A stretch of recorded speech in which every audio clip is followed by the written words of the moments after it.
Good morning. My name's Sam De Silva. I'm a partner at CMS Cameron McKinnon Navarro Olswang. Want to guess what that is?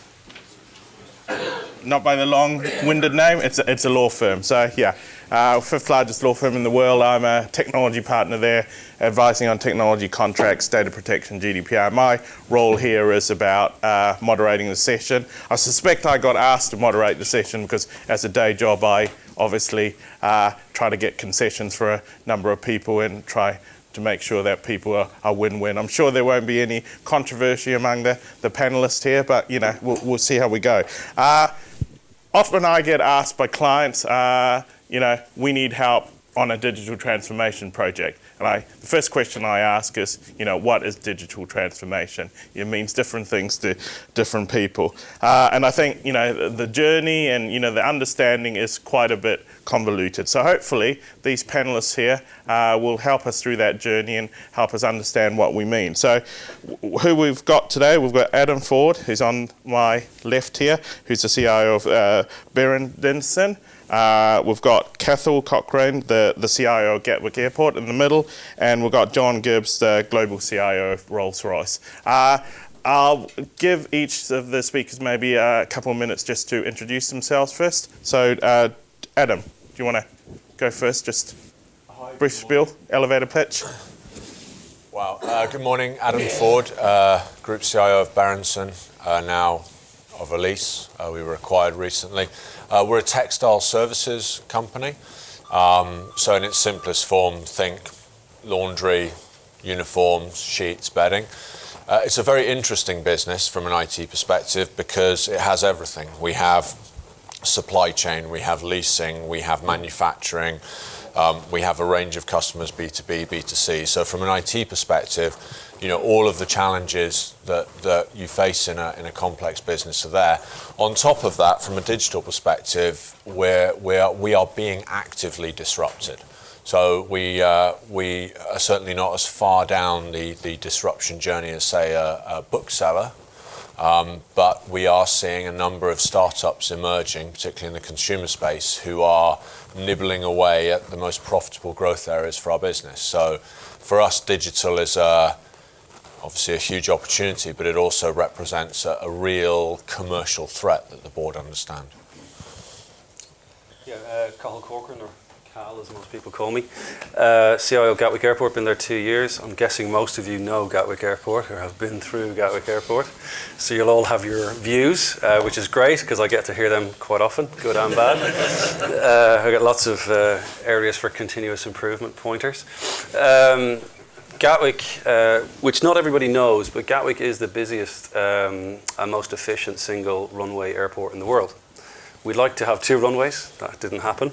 We're still licking our wounds on that one. But we are the busiest and the most efficient single runway in the world. We get 46 million passengers through the airport every year. We get about 950 movements off the runway every day. So that's about 55 movements an hour, just short of 1 a minute.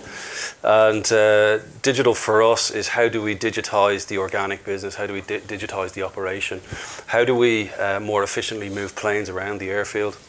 How do we more efficiently manage passengers, bags and planes effectively through the airfield such that we can get more planes in the sky, get more slots, get more passengers through, get more retail revenue, so on and so forth. So we are an airport, but we're also a shopping mall, if you like. We're a retail outlet. And we're a glorified building site. We're always knocking something down, building something, you know, pouring concrete and tarmac. And in many ways, the technologies that apply to a large town or city apply to an airport because of the sheer volume of people that come through the place, the logistics of power, so on and so forth. So I'm John Gibbs. I'm the Rolls-Royce Group CIO. My elevator pitch normally starts with "It's all my fault." I think I'm probably the same level of favouritism as group property around toilets and restaurants and that sort of thing inside Rolls-Royce. So 55,000 users give their opinion on a daily basis to me about how good I'm doing my job. I'm sure that would resonate with a lot of you. We're the aero engine maker, not the car manufacturer. So we do everything from unmanned defence vehicles all the way through up to the civil large engines. But we also do nuclear submarines, nuclear power plants. We provide the software that controls 50% of the civil nuclear power plants in the world. So we're pretty important around civil nuclear. But we also do all the diesel generators, and pretty much all of your data centers will have a Rolls-Royce, UPS, or diesel backup generator, I would hope, because we're certainly the largest diesel generator producer in the world. Okay. Okay. Thank you very much. So, as I mentioned, digital transformation means different things to different people. It's a catch-all. So I just typed this into a favorite search engine, and some of the results which I got when I typed in digital transformation: strategic consulting, software as a service implementation, data center virtualization, business process automation and elimination of paper, agile and development ops, big data and analytics, updating websites, mobile apps, taking new technologies and envisioning new ones. So as you can see, I'm not surprised why everyone's confused. It has such a wide definition. So it sort of seems to be a catch-all that it tries to explain this electronical digital thing. So I think the first question which I like to ask the panelists, in less than 50 words please, what does digital mean to your organisation? John. Okay, so for Rolls-Royce and for me, it's basically the amalgam of our organisational structure, our people, processes, data, applications and technology. So actually, when I look at the word digital, that's actually all of those things combined. And the bit of transformation is actually changing all of that for improving the efficiency and effectiveness of the business, whether that's how we engage with our customers, design our product, manufacture it, assemble it, test it, and support it in the field. That's about 75 words, but that's okay. Well, that's close. Okay. Cal. Yeah, so in our case, a lot of people think about digital, their jumping off point is, are we a B2C business or a B2B business? So for us, we have two jumping off points. One is our car parking business, right? So that's where we have a real relationship with a customer as opposed to the airlines who kind of tend to own the passenger. So how do we digitize that channel? How do we cross-sell, upsell, etc.? So there's a whole e-commerce digital piece as it relates to car parking and then the ancillary services. But the second jumping off point is how do we digitize the operation? An airport is only really three things: keep bags, planes and passengers flowing. Everything else is kind of window dressing, important window dressing, but window dressing nonetheless. So how do you apply digital to those three things: bags, planes, packs, and do the business better? Okay. Adam? So I guess three different areas. One is sort of traditional IT in terms of optimizing, digitizing processes. That's one area for me of digital transformation. Number two, it's the e-commerce piece. Our customers expect an online platform through their phone, their iPad or their PC whereby they can take our services and look at how our services are performing. And then three, which for me is the real digital transformation, is about developing whole new lines of revenue, whole new business models that are only possible because of things like IoT, pervasive internet, etc. So three bits, but the third one for me is the core real digital transformation. Okay, thanks, Adam. Laura, have we got the app? Got the question? No, we haven't. Okay, we've got an app, so if you can download the app during the course of the day, that'll be useful. You'll get a link from GBE about the app. So we were going to have an online vote, so we're going to go old school and do a show of hands. How many of you, it's Chatham House rules, how many of you understand what digital transformation is or what digital is? Okay. Okay. How many do you think the people next to you have the same understanding of that as you? Okay. So as I said, it is a morphing target. So delving into some of the detail here, Adam, I'll start off with you. What sort of guidance would you give to an organizer? I know it's quite a general question when they're starting on the route to going digital. So if I focus on the third area, which is new business models, etc. So first off, you have to obviously understand the business that you support, but then you have to look externally at what's happening in the broader marketplace. And it's not necessarily, directly analogous. So, I look at organizations across Europe, startups who are doing interesting things anywhere in textile services, and then look at that and try to understand, okay, is there a business model there that's enabled by technology, by IT, that is applicable internally. Then it's about selling the idea internally to get some kind of proof of concept up and running. And the key there is you're validating an idea, not the technology. So you want to spend as little money as possible. And that then gives you the first platform. After that, you've got to then go to the point where you actually build some software or buy some software, link up with a couple of customers and start running pilots. Once you've done that, then you've got a revenue model that you can actually look at and say, okay, the EBIT we're pulling in on this is that, therefore we have something that the board is going to support, and then you go on to industrialize it. And that, for me, is the kind of core sort of 3-step process I follow when it comes to its business digital transformation. Cal? First thing I'd say is digital is not an IT thing. If you're the point person for digital, you probably got it wrong. So I always co-own and co-sponsor digital with either the CMO or the CCO, Chief Commercial Officer. We usually have a great relationship if he writes the checks and I do the work. So that'd be the first thing. The second thing I'd say is realize that most of your organization can't make the jump to digital. Of a 1,500 person IT organization and a 600 person marketing organization, only 5 people were able to move into the digital world in Castrol, where I was before. That's the first thing. I'd say the second thing is remember, you actually, if you're going to do digital and do it well, it needs to be a dedicated organization, a separate organization. If they're trying to do it as a homework exercise, ain't going to work. Be clear about your scale of ambition. So a lot of organizations will bounce around from we're going to be Google and Uber to we're just going to do cycles of continuous improvement or something in between. Be clear about which of those things you are. I would say, certainly in my case, on my experience, is rent the resource that you need. The pace of digital is blistering. It's very hard to find good digital people. It's very hard to hang on to them. And if you have a portfolio of ideas that you go after, if they don't work and you have to kill some of them, you don't want a standing army. So I would say rent in the resource that you need. And then the other thing I would say is the growing pains of all organizations, no matter where you are, legal, finance, procurement and HR really struggle to get their head around that. So don't underestimate the amount of time and effort that you're going to have to put into those functions within an organization. The accountants, as an example, just lose their minds when you say you're going to start writing off assets because it's a failed MVP of some sort, or how you're going to procure services in days, not weeks or months. You're going to skip out RFIs and RFPs no longer apply, contracts no longer apply. It really struggles. No, Cal. Yeah. So I could go on for hours, but they're just some of the tips and tricks. John?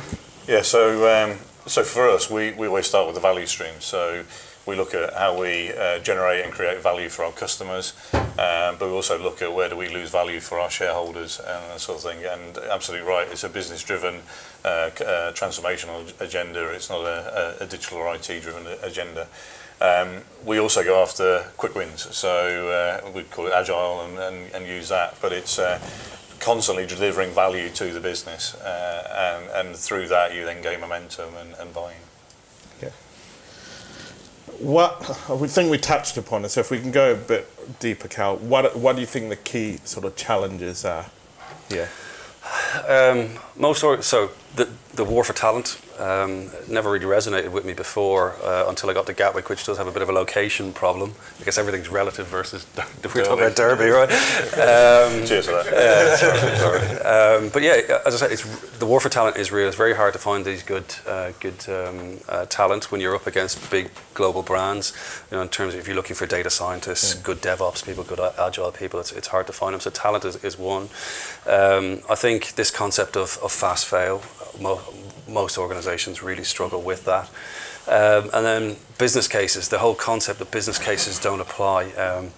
The way to run digital is you run it as a portfolio. So if I have whatever it is, a pipeline of 40, if 39 of them fail and the 40th comes off at scale and pays for the rest, then that's good enough. You write a business case for the 40, not 40 business cases. And trying to get people's heads around that and get value measured along those lines is a journey for most people. I've been fortunate.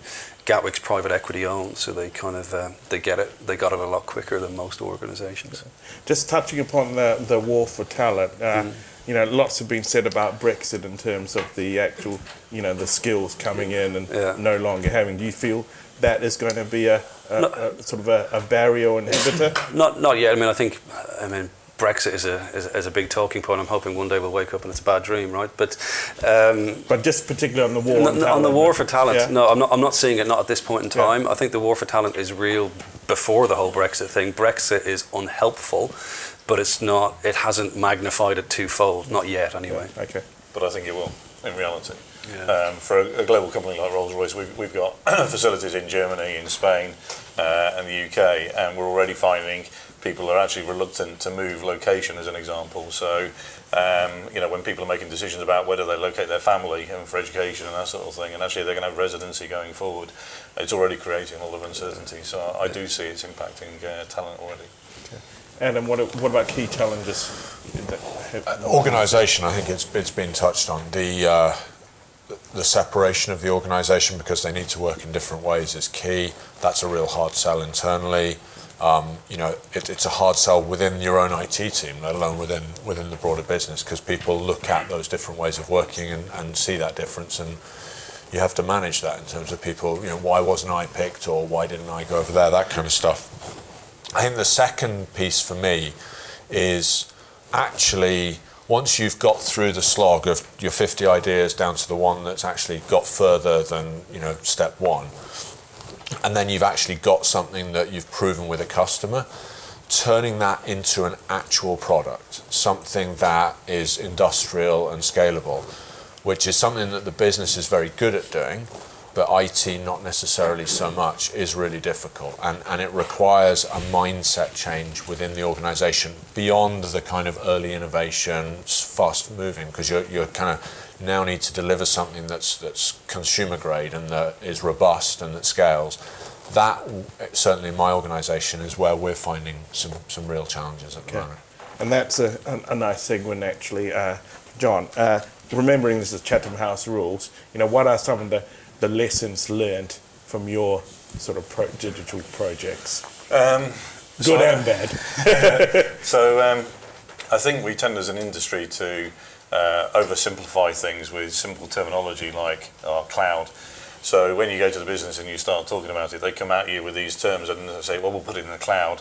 They don't actually understand really what they mean by that and the complexity of that, and especially from a perspective of cybersecurity and that sort of thing. So for me, I think as an industry, we're really good at overselling and under-delivering. And that's something we've learned inside Rolls-Royce, is not to overcommit, but actually to bring people on the journey with us. So I think that's probably the biggest. But also, we've not kept pace with the business, and we've not kept pace with the industry. So the demand that's on the IT department now is far in excess of anything we've ever seen before, because we're now at the heart of everything the business does. So if you look at the way that we design, manufacture and assemble and test the product, going back 5 years ago, that was a paper-based thing, and actually, therefore, IT didn't need to be able to support a 24/7 manufacturing facility. Now, as an example, we had an outage on Saturday. For every 2 minutes that the system was down, we lost a HP turbine blade production. And you might have seen in the press that Rolls-Royce is having a challenge with its Trent 1000 engines, and we need a full set of those blades to replace in the engine, otherwise the aircraft's on the ground. And for every hour we lose an engine, and at the moment that results in aircraft on ground. So we've gone from a couple of years ago with no aircraft on the ground to 10 to 15 aircraft on the ground at any one time. So really, it becomes, the pressure is immense on the business. Yeah, okay. Cal, what some of the lessons? Yeah, I think you could have touched on it, but we have this concept of the 0 to 1 mile an hour versus 1 to 100 mile an hour. In our experience, if you're, and I've done this a couple of times now, the business know their business. If your business doesn't know your business, you've got a bigger problem than digital, right? So the business knows the business knows the business challenges, the business just needs the help to apply digital to those challenges. So in many ways, the 0 to 1 mile an hour is not as hard as the scaling, which is the 1 to 100 mile an hour. and don't underestimate that. And a lot of people think, by bringing new tech, applying tech, by getting the business bought into the tech, by winning the argument around this is a good thing, we should invest millions in this and we should go do it at scale, that you've won. It's the journey after that, for the 1 to 100 mile an hour, is every bit as hard, if not twice as hard, as the 0 to 1 mile an hour. That's the first thing. The second thing I'd say is the use of accelerators. So we use accelerators in Silicon Valley, a company called Plug and Play. We're looking at accelerators called Starburst. There's one here, Founders Factory, so on and so forth. The use of accelerators is important, I believe, to find good startups, to apply those startups to your business challenges, to kind of bring new thinking at pace. So accelerators are good. The hackathons for me are a mixed bag. A lot of people talk, hackathons, there's only so much can be achieved in a 24-hour period. A lot of these kind of techies that come together for 24 hours, they spend a lot of time mocking up stuff that, they'd be better off just doing it on PowerPoint and spending 24 hours shaping the idea and pitching the idea. And quite often you have someone that rocks up with a fancy looking web page, but they can't sell it for toffee. So I'm probably on a bit more on the negative side of hackathons than I am the positive, but I think everyone, if you haven't tried hackathons, you should probably try them. And I think be wary of the fashionista stuff and be wary of buzzword bingo, right? So I think the consultants, I had a lot of the different consultancies, bigger ones and smaller ones through the door. And when they're throwing technology at you the whole time, they've got it wrong, right? The SMAC, social, mobile, analytical cloud. It's like, why are you talking technology all the time? Can you not talk business value, business use cases? And if they're in saying, you've got to do DevOps, you've got to do Agile, you don't got to do anything to do digital, right? You may choose to do it, but it's not that if you don't have DevOps, if you don't have a data scientist, if you don't have big data analytics, doesn't mean that you're somehow failing at digital. So just be, there's a lot of sifting through the crap, and the consultants haven't got it all down. Okay. Adam, some of the lessons learned from your experience? I think I'd echo what we've already heard. I suppose the one I'd add is you create an environment deliberately that fosters innovation. And it's good, but bear in mind that it's a very suboptimal way of investing. So at some point, I have discovered, right now I'm wrestling with an issue where I have across Europe 3 different great digital products that all do the same thing in a different way. And that is not a good investment model. And so now I've got the challenge of effectively killing off 2 of them and growing the 3rd, which for the 2 that I kill off and the people who've invested blood, sweat and tears into making those a reality, that's going to be quite a difficult challenge, and keeping them on the journey is going to be a little difficult. So that would be a very real issue I'm facing into right now, which is, I've allowed things to happen deliberately. We've got to a point, and now I have to kill some stuff off because I've got 3 versions of the same thing, and that is challenging. Okay. One of the challenges we have as client-side advisors, when we're advising clients they're going to spend multi-millions on a digital transformation project, is actually, setting out what are some of the key metrics, and getting that from the client, from the business, is very challenging. So, Cathal, how do you sort of go about actually, specifying what those key metrics are?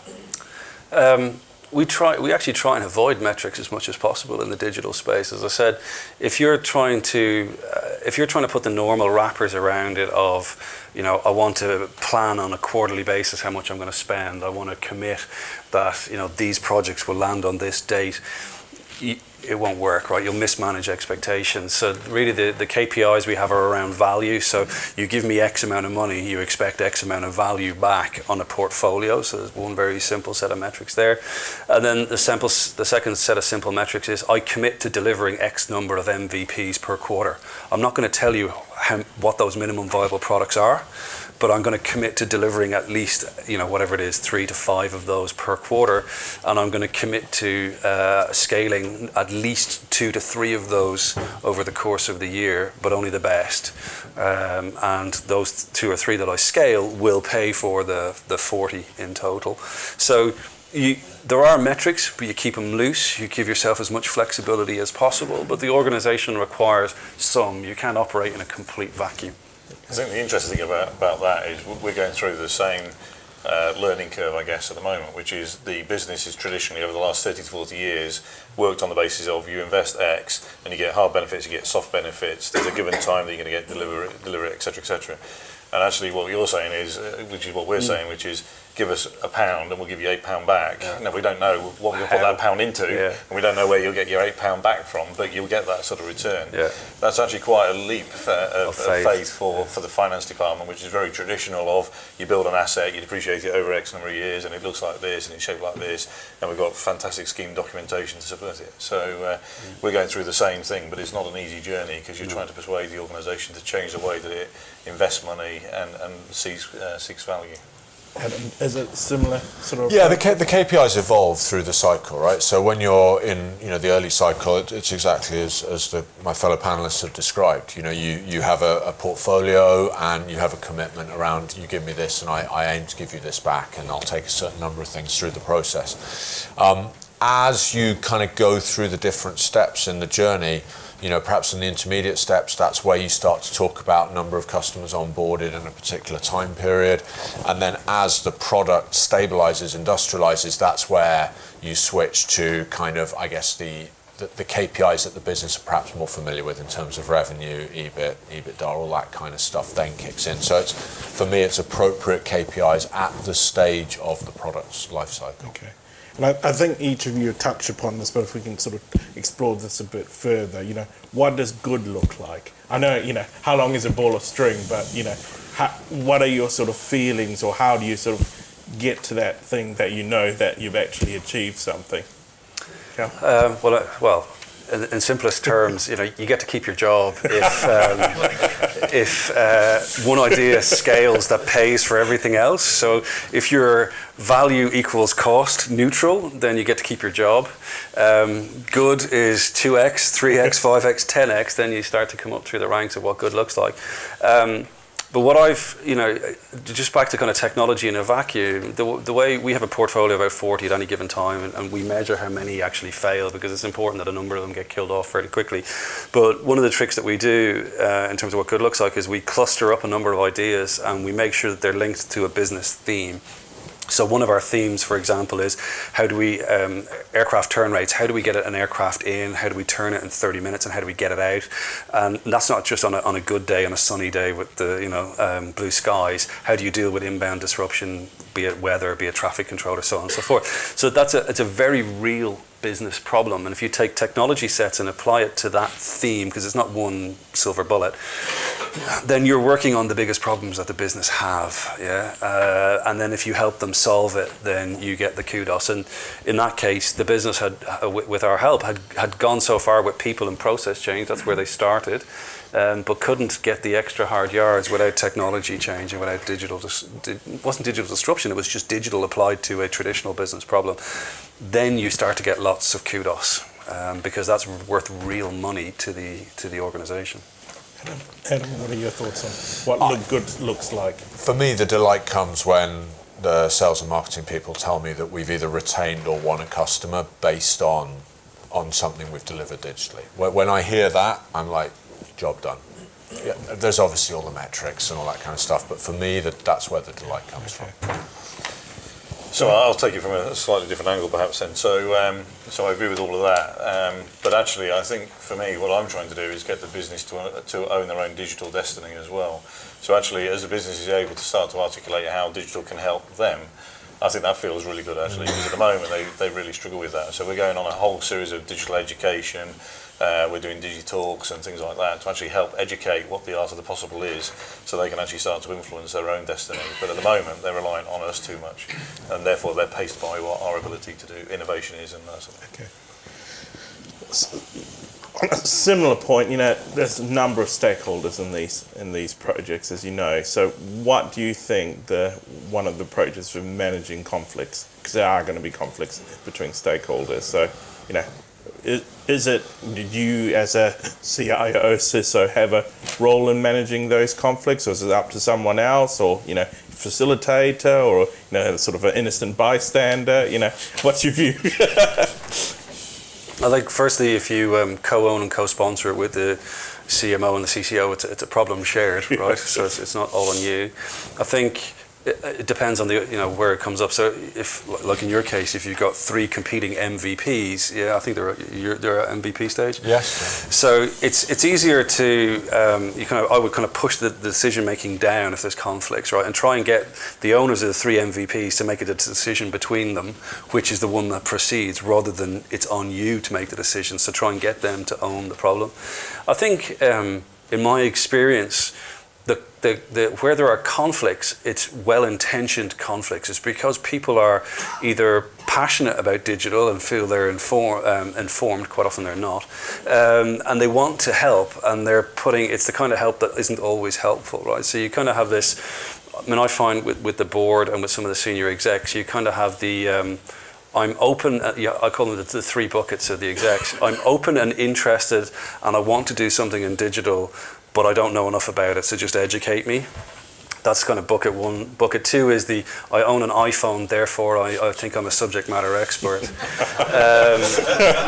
And then you got bucket 3, which is, we should be Google and Uber crowd, which are, they're probably the least helpful crew, actually. We should just bin our traditional business and be Google and Uber. And you've got to try and get all of those 3 different groups to kind of get to a common view of what it is that they want to do and agree on priorities. But the point is, you're pushing on an open door with all 3 of those groups. I have yet to come across either a shareholder group or an executive group where they go, we don't want to do digital. We're not going to give you the mandate. We're not going to give you the money. The door is closed. We're not interested. This is just a fad. Everyone's positively disposed. So the conflict you're managing is positive conflict. And I think the role of the CIO actually is fundamental as well, because actually I think it's the only role in an organisation that has complete view of what's going on inside the business. Yeah. So if you think about any other leadership role that exists on the ELT, they either have a functional view, e.g. finance or HR, or they look at a specific business sector.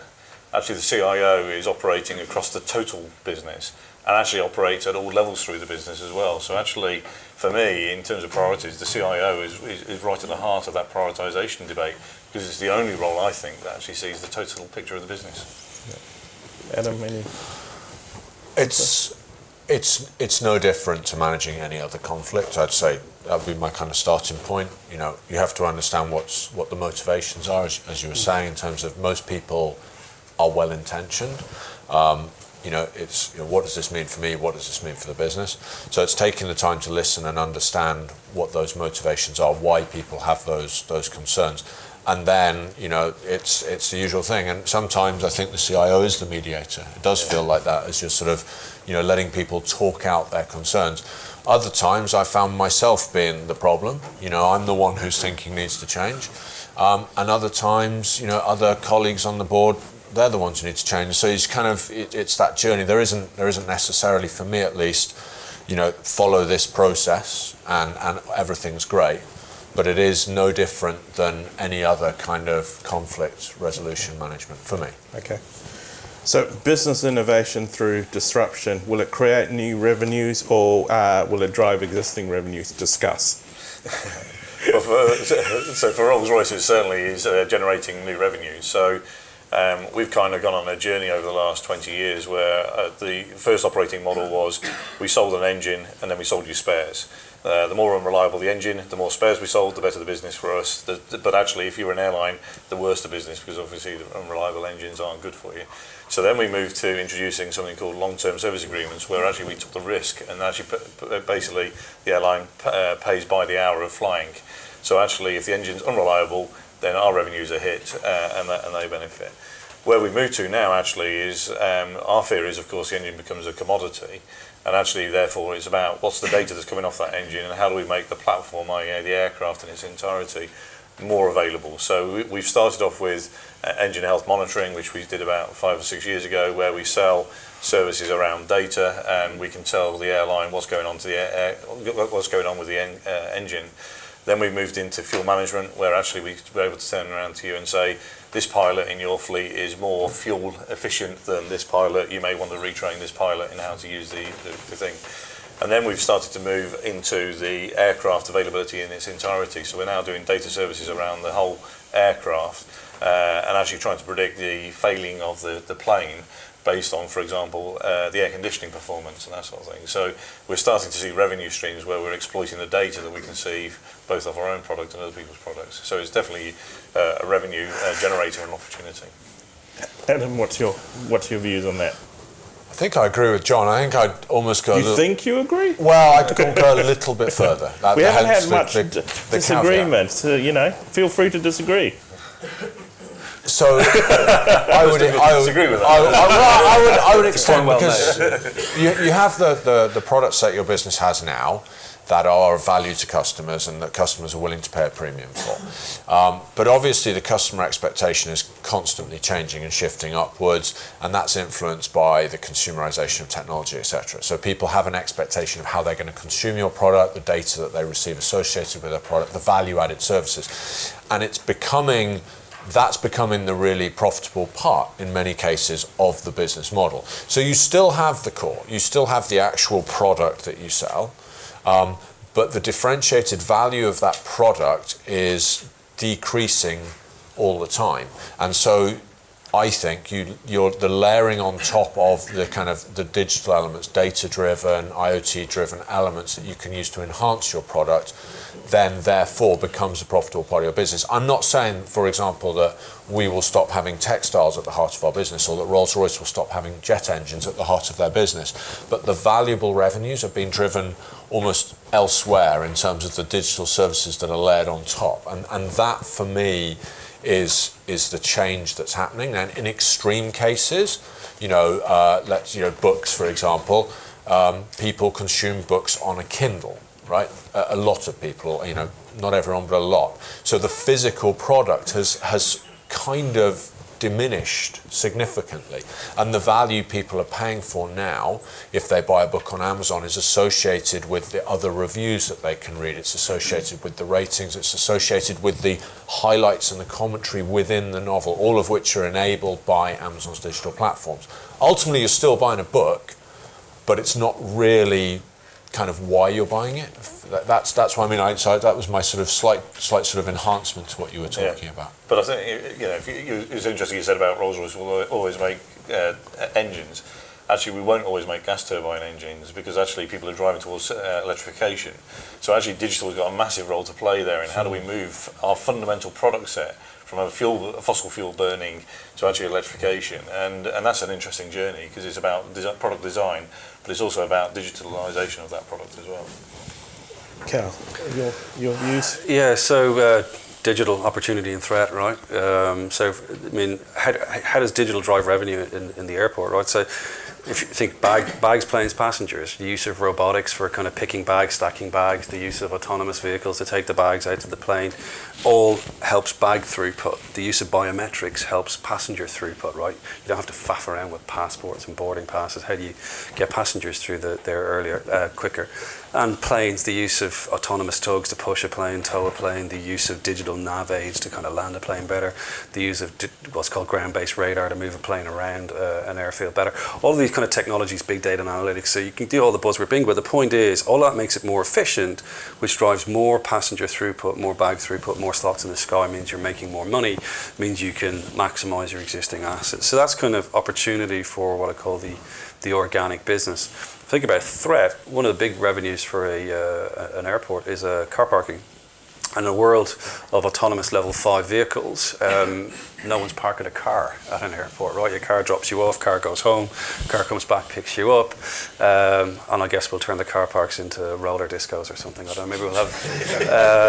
But the point is, a big revenue stream for the car park is gone. So then, how do you replace that revenue stream? So, autonomy level 5 is some way off, but that is an interesting threat. But everything else, an airfield is regulated, so it's kind of the totality of the business isn't open to disruption. It's it's a huge investment to kind of base an airfield, but just kind of an interesting one for a bit of a laugh, right? I mean, I was over talking to JetBlue in the States, and one of the things I thought was most interesting idea I've heard about disruption on an airfield is they're looking at, in the US, they've got loads of smaller airfields that are not utilised in any way, shape or form, and they're looking at electric planes, kind of 12-seater planes, don't use fossil burning engines, and are autonomous, and they've invested in a number of startups over there, and the concept is I want to fly from San Francisco to LA, if you've ever done that journey, you've got to go to SFO, right, which is kind of miles outside San Francisco. You've got to fly to LAX, which is miles outside LA. But actually, there's a lot of smaller airfields that are a lot closer to both of those. So the idea is you basically rock up.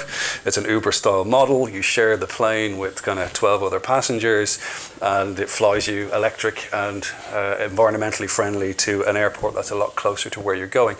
And they're looking at how do they optimize the hundreds of these smaller airfields that are in the States. There's not so many of those in Europe, certainly not so many of those in the UK, so it doesn't necessarily translate.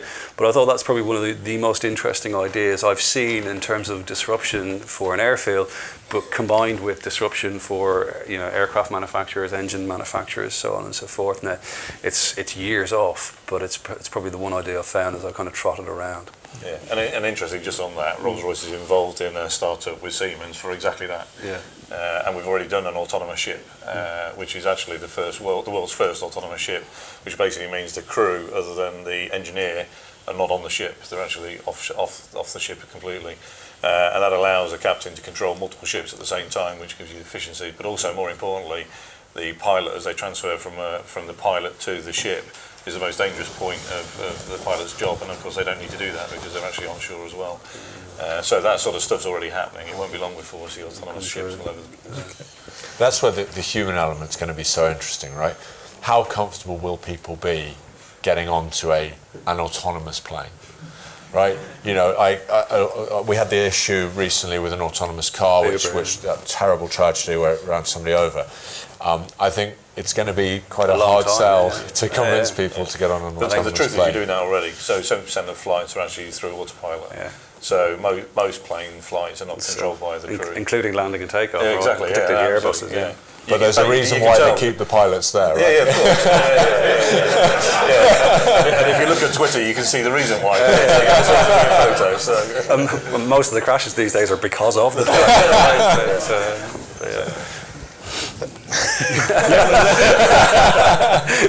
We take them out. It'd be safer. So we've got a few minutes. I don't know if there's any questions in the audience. Yeah, how many more? Are we finishing at 9:30 or? I think we are. Okay. That's what it says on there. So I didn't know if you wanted to ask the audience. Just one final question. I think the audience will find. Now, typically, CIOs used to report to the CEO, CFO, and they typically never talk to customers. Yeah. Obviously, that is changing, needs to change. So what new relationships, both internal and external, do CIOs need to sort of develop and foster to sort of make the most of the new world? Adam? I think I alluded to a few things. So the external focus is key. You need to understand the startup community that's appropriate to your business, and that may not be located close by. It could be out on the west coast of the US. It might be somewhere in Europe. You definitely need to be out talking to your customers. It's the partnership with the commercial or sales organisation is going to really help, because you can't talk to every customer, but there are going to be customers out there who have appetite to innovate and partner with you, and those who don't. So sales and commercial teams help with that. Obviously, events like this, where you can hear what peers are doing and kind of that sparks ideas itself. And then for me, the bit that sometimes gets missed is the operational business. So I take the time whenever I'm traveling to visit our factories, to talk to the staff there, to understand, what they're observing, what their thoughts are. So that would be it. Okay. Sort of understand the operational business, understand the customer, understand the market, and then understand what your peers are doing. Cal? Yeah, look, I think the days of the IT guys being in the basement, with the plug and sockets crew is long gone, right?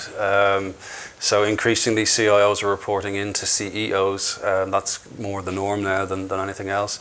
I would say worry less about the reporting line. Yes, and some of the bigger organizations reporting into the CFO, but you can get overly caught up on that. It's more about access to the executive team, time on the executive team, access to the board and time on the board. So even I see a lot of these bigger companies where the reporting line is into the CFO.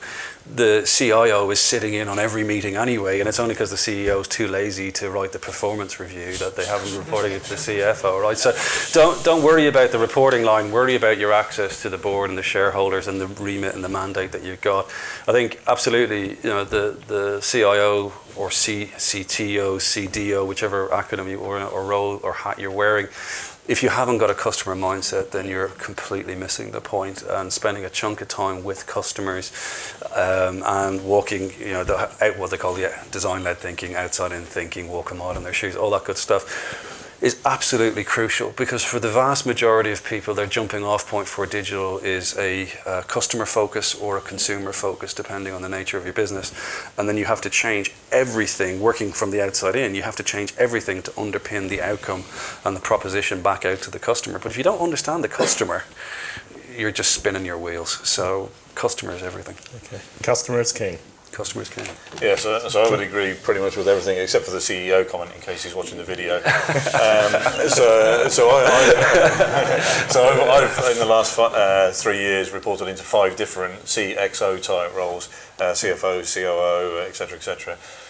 But actually, the importance is actually the relationship. So I have a one-to-one every month with every member of the ELT. I go to the ELT meetings and present. I go to the board meetings and present. I go to the audit committee and present as well. So it's actually access to the individuals.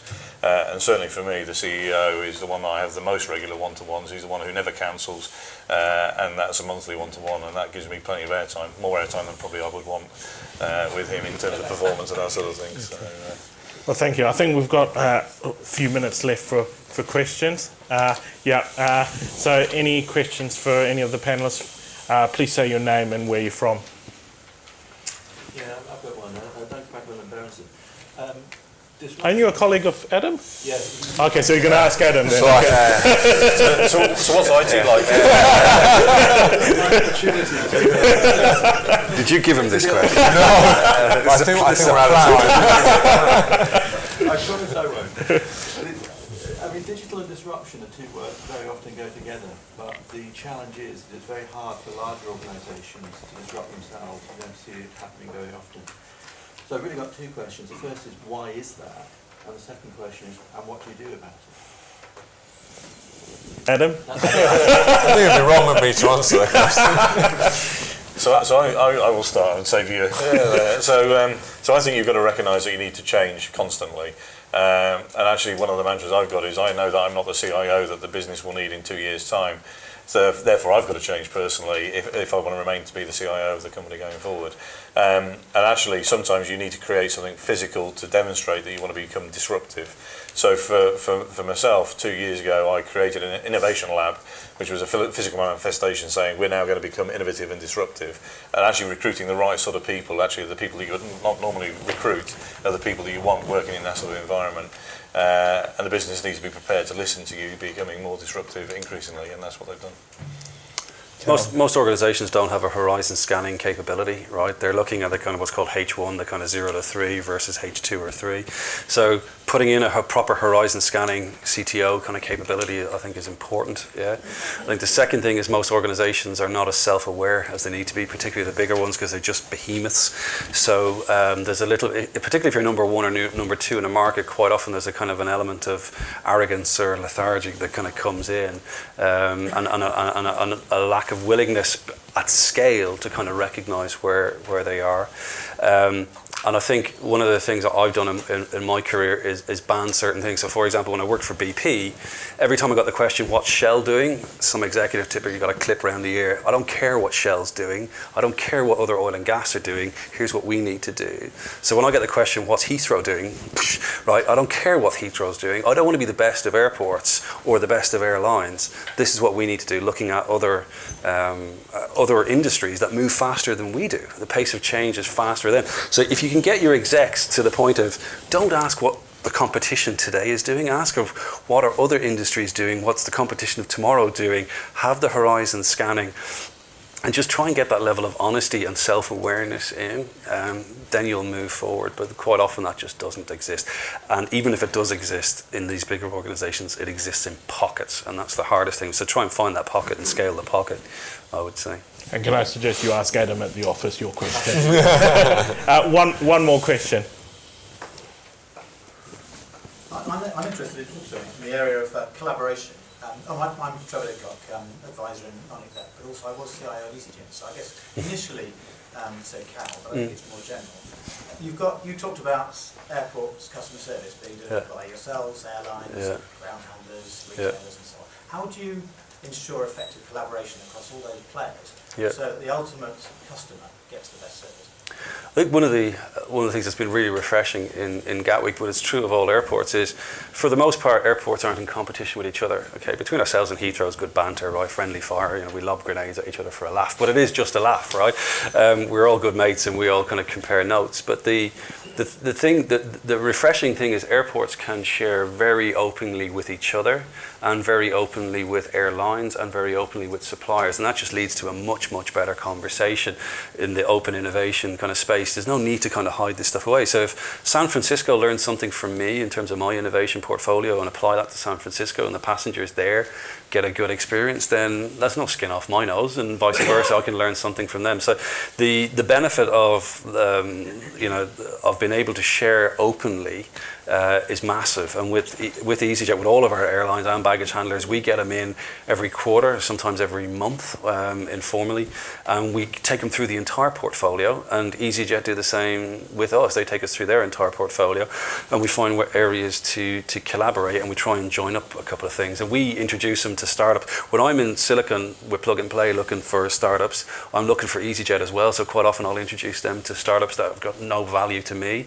and EasyJet do a deal with Founders Factory and a couple of other things, and they'll bring startups to us that are no value to them but are to us. So it's that kind of looking out for each other and being able to share openly. Too often organizations hog this stuff because they think it's secret sauce, and if you spend time in the Silicons and elsewhere, that is one of the things that's most eye-opening, is how open and transparent and how openly people share, which doesn't really translate, certainly in the UK, and doesn't translate so much in Europe. People keep that stuff going. But Cathal, I mean, not mean to be controversial, but your organisation is quite a unique situation where you're not in competition, whereas Rolls-Royce our collaboration journey is slightly different, I think. So the first thing is, naturally, we're a collaborative company, and actually our customers view us as very collaborative compared to GE and Pratt & Whitney and those sorts of things.